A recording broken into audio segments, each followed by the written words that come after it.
if they're passionate about something, I would tell them to learn as much as they can about it. Just keep working on their craft, whatever they're passionate about, and eventually you'll get it.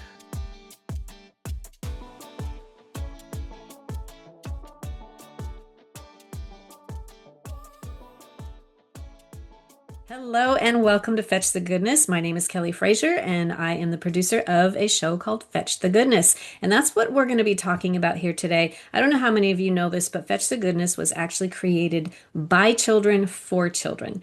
So today we're going to talk to not only the cameraman, but also the director of Fetch the Goodness, who is 16 years old. So Ethan, I just want to welcome you and tell us a little bit about yourself. All right, so hello everybody. I'm Ethan. I'm 16 years old, as she previously mentioned. I'm a filmmaker, and Miss Kelly hired me on for Fetch the Goodness last year, and it's been a just been a really fun experience to learn more about filmmaking and directing, and just um, make this show the best that I can. Yeah, I mean, we really gave you some major challenges, Ethan. When you got there, we had just tiny little rooms that we were filming in because the studio that we had designed was not really for major production. I was thinking too small, to be quite honest, when I first started doing this. And so we made the room small. We made them too small because it was very difficult to get, wide shots, wide angles, and it was challenging because the puppets, you have to have a lot of room for people who do puppets, and then you have to have room for the actors. So it was not the easiest production that you did, but you pulled it off, Ethan, in ways that I thought were brilliant. Not everybody would agree with us, perhaps, on that, but I do think that you really did the best that you possibly could. And I was very grateful for that. So let's talk a little bit about that because there's pros and there's cons to all of this. So let's talk about the things that you loved about it. What were some things that you really enjoyed? In the beginning, we didn't really have a plan for how these shoots were going to go, so we were kind of just going along with it. But once we got a rhythm down, it was really easy to follow. So I like that we were able to get a rhythm down. Me too. I also should mention that when Ethan joined our team, we had already established, I think it was 2 months worth of doing live studio audience. And that's how we were filming it. And trust me, that was insane. It was great for the audience members. They totally enjoyed it. And so many people wanted to continue coming. But when Ethan came on board, we just said, you know what? This is not working. We're not getting great footage out of this. It's too much stress on the actors and actresses. So we just put that, put the kibosh to that and decided that we were just going to jump in with just filming when nobody was in the room. And that really worked a whole lot better. And that was your idea, which at first I was a little like, no, no, no, no, we got to do this because, even God had said, the Holy Spirit was telling me that we needed a live studio audience. Well, we had done that for 2 months without results. So I was like, okay, Lord, you want results here, but we're not getting it with a live studio audience. Is Ethan right? And the answer came back loud and clear, yes. And so that was what we needed to accomplish, which we did. And it was great. So we filmed 10 shows. So tell me then, what was the most challenging part of filming those shows? I think the most challenging part was trying to get the child actors to perform how they needed to because, they're child actors. They're not going to be like crazy Hollywood actors. But yeah, it was definitely a challenge. But once you learn how they work, that kind of sounds weird, but it's true. But once you learn how they work, it's been pretty cool to see how you can just get them to perform. Yeah, so what I noticed is that you knew how to draw them out. In fact, you would actually act the part and then they would just follow suit. That's pretty much how Yeah. I noticed that you were able to get them. Now, we're talking kids that they started off at 11, some ended up at 12 and 13 by the time we were done. But yeah, I think what did we have all total? 8 kids all total. And you worked with every single one of them in such a professional manner. They loved you. They loved working with you. So that was cool.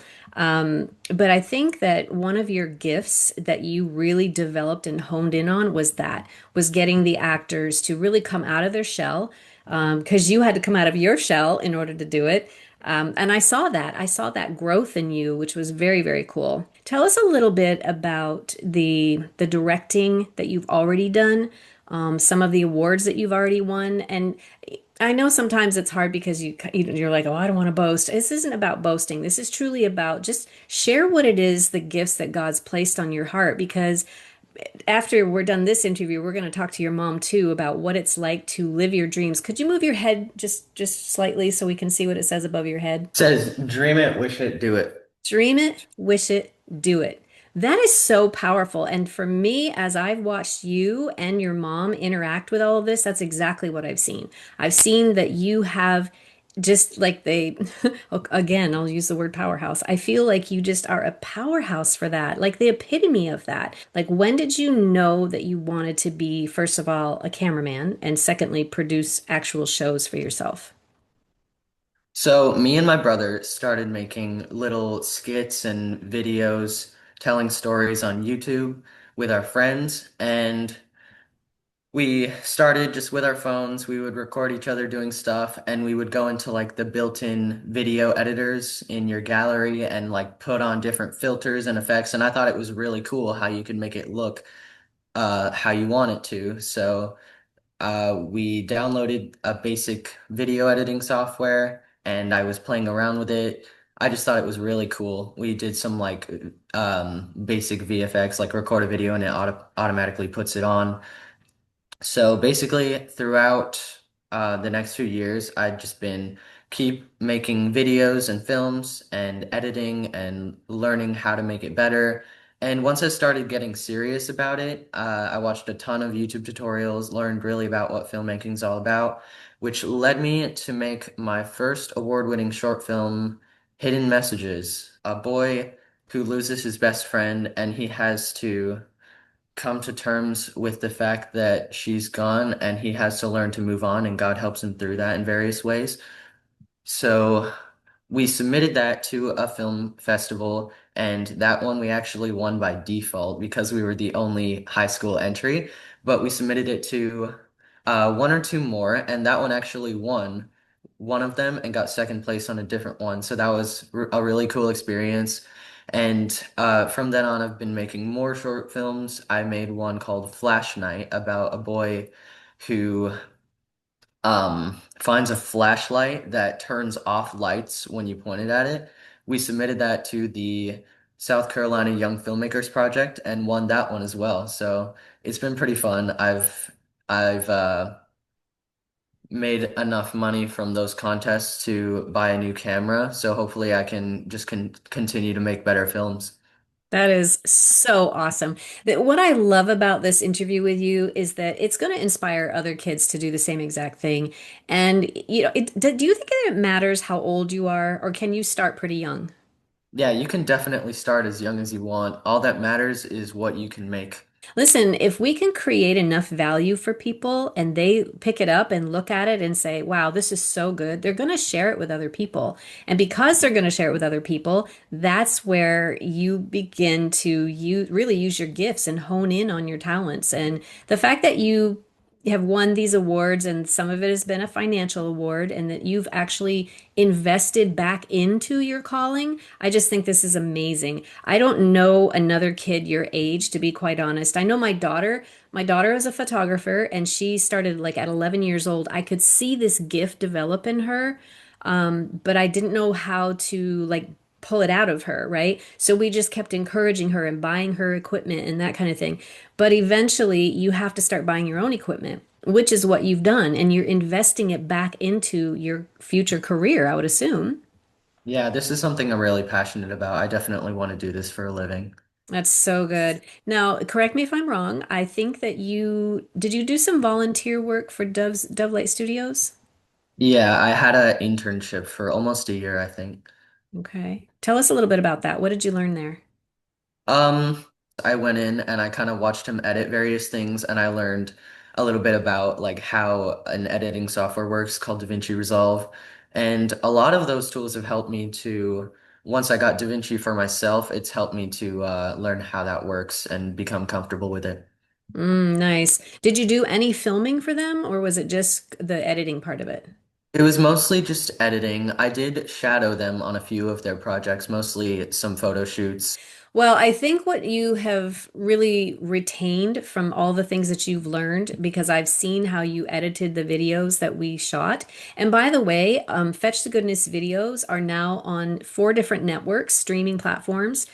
So if you want, you can look them up on Binge, Play Now Media, Future Today, and I don't remember the fourth one. We just got that deal memo in. But anyways, we That's are cool. we're getting these networks to pay attention to what it is that we're doing. And sometimes when we can accomplish a great thing, part of it is because maybe there's a gift inside of us. Maybe we've recognized it. Maybe your parents are the ones who recognize it. But whatever it is, you have to be able to take a stand on that gift, so to speak. Because maybe not everybody's going to be in agreement with you on doing the type of work that you do. Maybe they feel like, going to school is everything and that they don't want you to do a sidetrack or something that you really are passionate about because they feel like it may not lead to anything. But when you have people supporting you, like your mom and your dad, who are supporting this gift that you have inside of you, that really is a powerful thing. Can you help us unpack that just a little bit? Like, how did your parents encourage you? So my mom was actually the one who found those film contests for me to enter.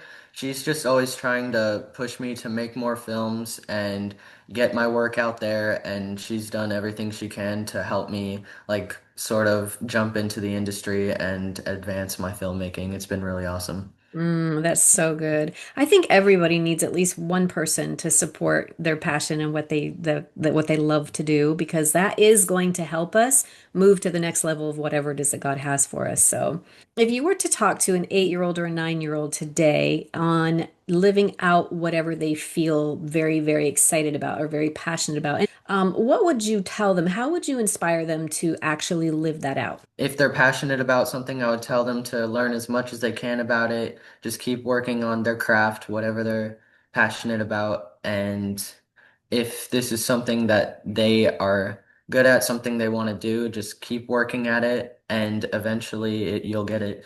Very good. I would also say to all parents out there that if you do see something in your child that is a little different, a little unusual, something that they may be more skilled in than the average child, just really pay attention to that, because I think that that's what Ethan is saying. I think I was 12 when that first really started to become something I did a lot. Well, for just getting into it really and only be doing it for 4 years, I kind of really did throw you in the briar patch of teaching, these children how to pull out their voice and how to become actors and actresses. And as a director, you did a brilliant job on that. And the same thing with me. Like there were times because I am the puppeteer voices on there, there were times where I would be so frustrated because I was just talking too fast or not making it sound appropriate or whatever. And you would be like, "It's okay, Miss Kelly. It's okay. Let's just try it again." And your calming voice also helps a great deal to make that happen. And so I just appreciate and value everything that you did, which is why I'm having you on this interview today. But Thank you. no, thank you. But I also think that you're here to inspire other kids to really live out their passion. And that was one of the things personally believe it will take you far in this industry if that's truly what you want. And if that's where God is calling you to be. Thank you so much for being here today. Is there anything else that you would like to share or add before we go? Thank you for having me on. No, I don't think so. Just thank you for this incredible opportunity. It's been a really fun and learning experience for me. Yeah, same here. Thank you so much. Hey, one more thing. Can you tell us your YouTube channel? Because I'm pretty sure that kids would love to go and watch some of your videos. Yes, I have a YouTube channel where I post my short films as well as some other random videos and funny skits. It's called Low Bros, because my last name is Lopez and I have a brother and we created our channel together. So Low Bros, our handle is at Low Bros Kip, LOBROSKIP. Very good. Actually, send me that link and I will post it in the description. Okay. And that way people can Okay, do it. All right. subscribe. Yeah. So I will make sure that Ethan's link is in the description so that you can go and check out his channel and do subscribe. So on behalf of Fetch the Goodness, we love you, Ethan. Thank you very much.